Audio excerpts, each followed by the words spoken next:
6 stycznia 2026. Przyszła zima w końcu.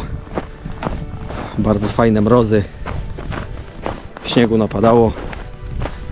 Północ Polski zasypało. To już będzie trzecie podejście. Trzecie morsowanie w tym roku. Całkiem przyjemnie nad jeziorem. Z każdym tygodniem więcej kucia. Więc i tym razem zapowiada się całkiem sympatycznie. Temperatura -6. Odczuwalne około 10, ale wiatru nie ma. Ostatnio dobre tu wiatry były, więc odczuwalne było przy -3. Było odczuwalne -12, więc wyobraźcie sobie, jak tu wiatry niszczyły. Ale dzisiaj słoneczko świeci, piękna pogoda. Nic, tylko wejść i się hartować.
Ci